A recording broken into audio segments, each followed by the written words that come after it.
दैनिक हिंदी में आपका हार्दिक स्वागत है मित्रों। आज के वीडियो में हम शब्दकोश एवं शब्द ज्ञान के बारे में जानेंगे कि इनमें शब्दों का क्रम कैसा रहता है। तो देखते हैं। शब्दकोश दो शब्दों शब्द प्लस कोश के संयोग से निर्मित पद है जिसका तात्पर्य है शब्दों का खजाना, संग्रह, भंडार। अर्थात जिस ग्रंथ में शब्द संचित रहते हैं, जहाँ शब्द अपने पर्यायों और उनके प्रयोग के आधार पर अलग अलग संदर्भों में संकलित किए जाते हों, उसे शब्दकोश कहा जाता है। हिंदी आज वैश्विक मंच की भाषा है जिसमें बहुविध सांस्कृतिक, भौगोलिक और ऐतिहासिक संदर्भों के नए नए शब्द हिंदी में जुड़ते रहे हैं। यही कारण है कि हिंदी भाषा का शब्द भंडार अन्य भाषाओं से ज़्यादा समृद्ध है, जिसमें तत्सम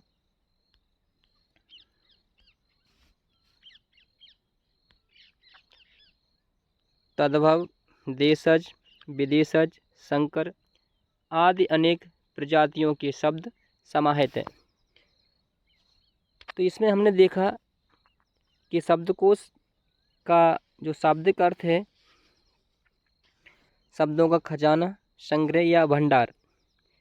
जैसा हम जानते हैं यह हिंदी हमारे देश की राष्ट्रभाषा है और अन्य भाषाओं की अपेक्षा हिंदी हमारी सांस्कृतिक, भौगोलिक और ऐतिहासिक दृष्टि से विस्तृत है, क्योंकि इसमें अनेक भाषा के शब्द जुड़ते हैं, जिसके कारण हमारी हिंदी का शब्द भंडार विस्तृत है, जिसमें तत्सम, तद्भव, देशज, विदेशज, संकर आदि अनेक प्रजातियों के शब्द समाहित हैं। आगे देखते हैं मित्रों। हिंदी शब्दकोश लेखन में प्राय हिंदी वर्णमाला का ही अनुसरण किया जाता है, जिसमें स्वर और तत्पश्चात व्यंजनों को यथाक्रम में रखा जाता है। किसी भी छात्र और अध्येता के लिए वर्णमाला, वर्णों की मानक वर्तनी, वर्णों या शब्दों के द्वित्व प्रयोग और संयुक्ताक्षर का ज्ञान तो आवश्यक है ही, साथ ही शब्दकोश में प्रयोग किए जा रहे संक्षिप्त संकेत चिन्हों का भी ज्ञान आवश्यक है। तो मित्रों, जब हम हिंदी शब्दकोश देखते हैं तो वहाँ पर भी हिंदी वर्णमाला का ही अनुसरण किया जाता है, जिसमें सबसे पहले स्वर आएंगे और उसके बाद व्यंजनों को क्रम में रखा जाता है। लेकिन यहाँ हमें वर्णमाला के साथ साथ हमें वर्णों की मानक वर्तनी, वर्णों या शब्दों के द्वित्व प्रयोग का ध्यान रखना आवश्यक है। शब्दकोश देखने के लिए निम्नांकित निर्देशों का पालन किया जाना चाहिए, जिसमें पहले स्थान पर है अनुस्वार, अनुनासिक और विसर्ग। दूसरे स्थान पर स्वर, जिसमें ह्रस्व आ, दीर्घ आ, ह्रस्व ई, दीर्घ ई, ह्रस्व उ, दीर्घ उ, री, ह्रस्व ए, दीर्घ आई, ह्रस्व ओ और दीर्घ औ है। तथा तीसरे स्थान पर व्यंजन का से हा तक है। तो मित्रों, जब हम शब्दकोश देखेंगे तो शब्दों में सबसे जो पहला क्रम रहेगा उसमें अनुस्वार, अनुस्वार के बाद में अनुनासिक और उसके बाद में विसर्ग। दूसरे स्थान पर हमारे सभी स्वर आएंगे और उसके पश्चात व्यंजनों का क्रम आएगा।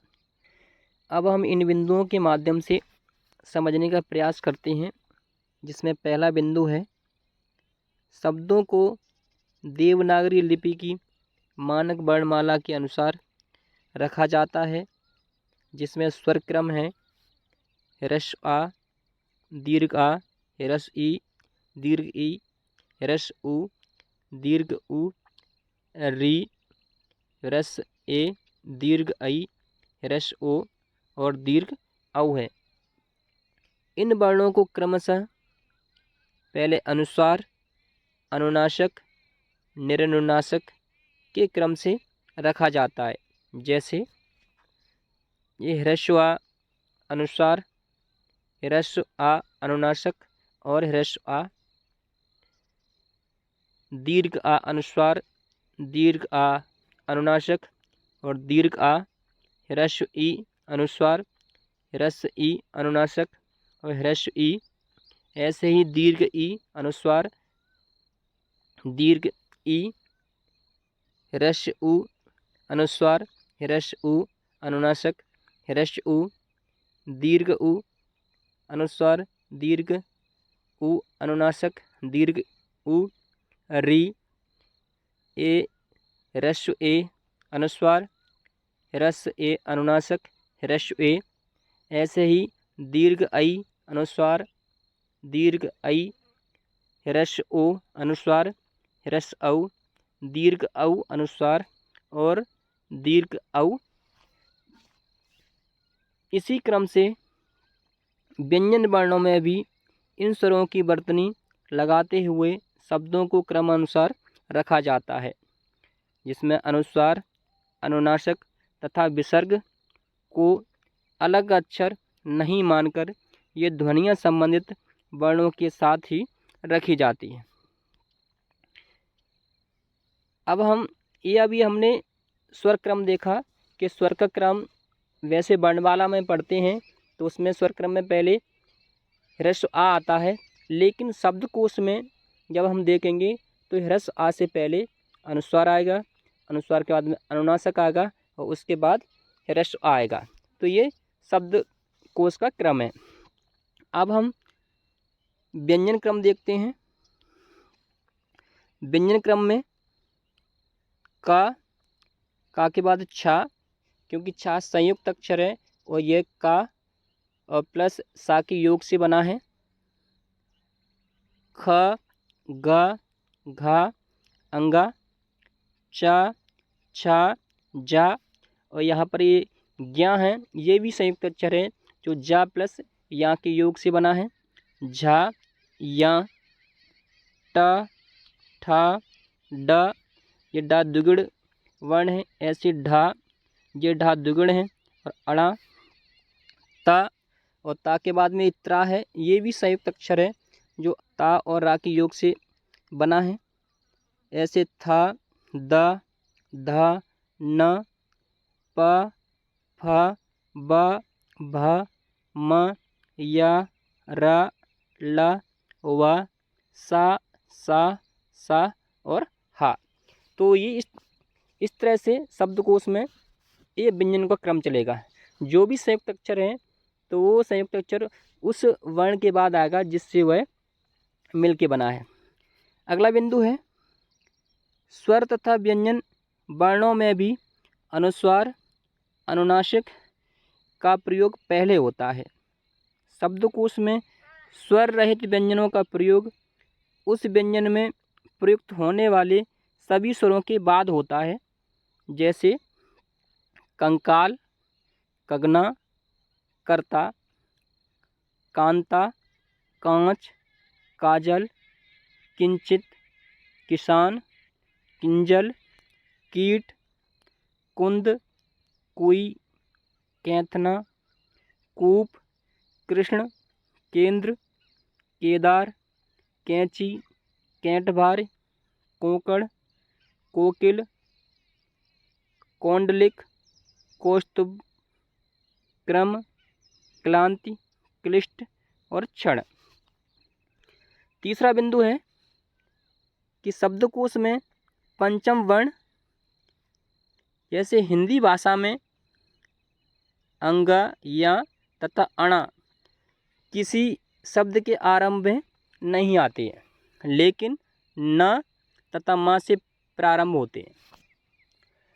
तो वर्णमाला का जो पहला ही वर्ग है स्पर्शी वर्ण या वर्गीय व्यंजन, तो उनका जो पंचम वर्ण है वो पंचम वर्ण में से जो पहले के जो 3 वर्ण हैं अंगा, या और अणा, इनसे शब्द के प्रारंभ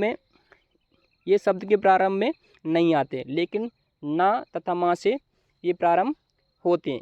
चौथा बिंदु है अक्षरारंभ के रूप में अन्य शब्दों का निम्नलिखित क्रम होता है, जैसे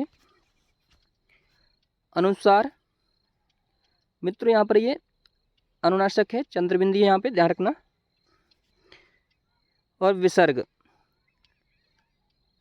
अब उसके बाद में अक, अक्ष।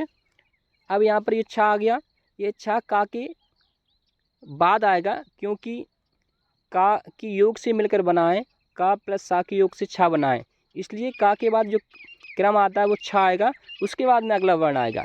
जैसे सभी वर्णों में आया है, लेकिन जो व्यंजन वर्ण है उनका क्रम बदल रहा है, जैसे अख, अग, अघ, अच, अच, अज, अज्ञ, अज, अट, अठ, अड, अड़, अढ़, अड़, अध, अध, अन, अप, अफ, अब, अभ, अम, अय, अर, अल, अब, अस, अस और अह।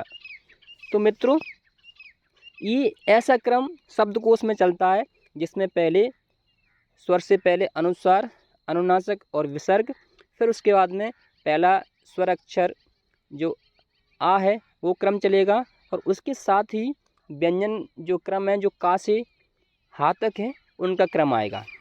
आगे देखते हैं।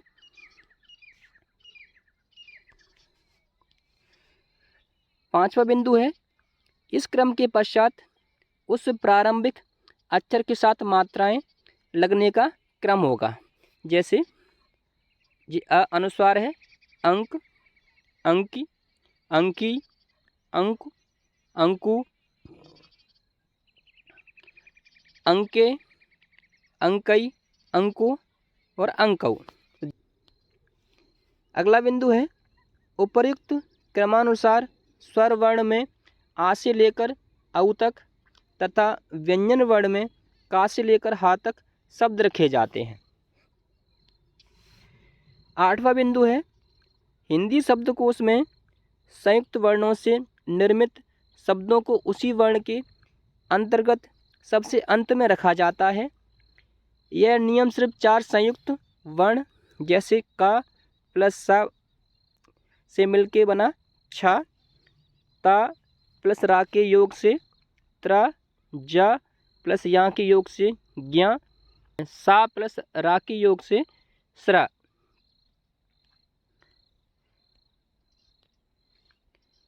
के लिए ही नहीं, वर्ण अन्य संयुक्त वर्णों के संदर्भ में भी इस नियम का पालन किया जाता है।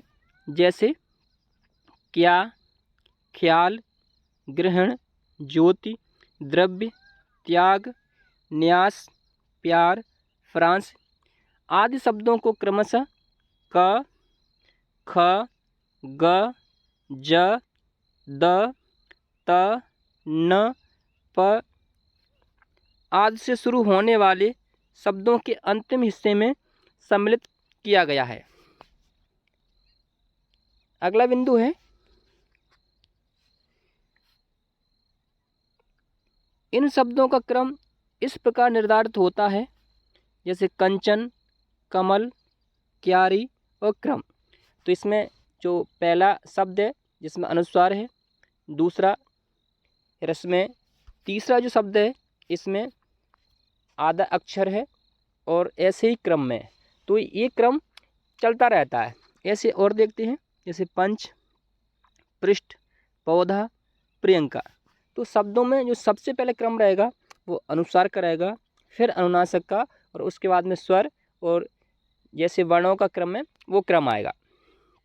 धनुष, धेनु, ध्यान, ध्रुव, ऐसे जंतु, जिंदा, ज्ञाता, गेयी, किंतु, कृति, क्रेता, क्षति, तंतु, तृण, त्योहार, त्रास, शंका, श्रांति, श्रुति, श्रेय। इसी प्रकार से सर्वत्र जानना चाहिए। जैसे जब भी हम शब्दकोश में शब्दों का क्रम देखें तो हमें इन बिंदुओं का विशेष ध्यान रखना है। जो अभी हमने बिंदुओं को पढ़ा है, अब उसको हम और अच्छे समझने के लिए इस तालिका के माध्यम से देखने का प्रयास करते हैं कि शब्दकोश में सबसे पहले हम स्वर क्रम देखेंगे। और स्वर क्रम में सबसे पहले हमने बताया कि पहले अनुस्वार आएगा, फिर अनुनासिक आएगा और उसके बाद में ह्रस्व आएगा। तो ऐसे इसमें देखो, अनुस्वार से पहला शब्द बन गया अंक, और अनुनासिक से भी पहला शब्द अंक बना जिस पे चंद्र बिंदु है, और तीसरा शब्द है उस पे ये ह्रस्व है। ऐसे ही दीर्घा पे अनुस्वार है तो इसका शब्द बना आंकना। दीर्घा पे अनुनासिक है तो ये शब्द बना आँख, और उसके बाद में ये दीर्घ आ है तो ये शब्द बन गया आप। ऐसे ही ई अनुस्वार, ई अनुनासिक और ई ह्रस्व है तो ये शब्द बने। जैसे ई अनुस्वार से शब्द बना है इंद्र और इक्ष। ऐसे दीर्घी अनुस्वार से शब्द बना ईंट, और दीर्घ ई से बना ईसा। ऐसे ह्रस्व ऊ से अंकुड़, ह्रस्व ऊ अनुनासिक से उंगली, और ह्रस्व ऊ से उर्ण। ऐसे दीर्घ ऊ अनुस्वार से शब्द नहीं है, लेकिन दीर्घ ऊ अनुनासिक से ऊंट, और दीर्घ ऊ से ऊर्जा। ऊ के बाद में री आते हैं तो री से शब्द बना है ऋण और ऋषि। ऐसे ह्रस्व ए अनुसार से शब्द नहीं है, लेकिन वो होगा तो पहले आएगा। उसके बाद में ह्रस्व आई, ह्रस्व ए अनुनासिक से शब्द बना है ऐंच, और ह्रस्व ए से बना है एकता। ऐसे दीर्घ आई अनुसार से ऐंठ, और दीर्घ आई से ऐंद्र। ऐसे ह्रस्व ओ अनुसार से ओमकार, और ह्रस्व ओ से ओज। दीर्घ औ अनुसार से औंधा, और दीर्घ औ से औदार। तो जैसे क्रम यहाँ पे क्रम दिया जा रहा है स्वरों का, ऐसे क्रम शब्दकोश में चलता है। अब हम शब्दकोश के अनुसार जो व्यंजन का क्रम में जो पहला व्यंजन है का, उसके माध्यम से समझेंगे। तो का में सबसे पहले अनुस्वार है, उसके बाद में का अनुनासिक, फिर ह्रस्व का, फिर दीर्घ का, फिर ह्रस्व की, उसके बाद में दीर्घ की, ह्रस्व कु, दीर्घ कु, फिर क्री, ह्रस्व के, दीर्घ कई, ह्रस्व को, दीर्घ कऊ, और उसके पश्चात ये द्वितीय वर्ण आएंगे जिन्हें आदि अक्षर बोलते हैं। और वो वर्ण आएगा जिन वर्णों से योग से मिलके जो अक्षर बना है। जैसे का के योग से, का प्लस सा के योग से छा बना है, तो छा का क्रम भी का के बाद आएगा। मित्रों, आपको हमारा प्रयास कैसा लगा कमेंट ज़रूर करें। अब हम आपको मिलते हैं एक नए वीडियो के साथ, तब तक के लिए जय हिंद, वंदे मातरम।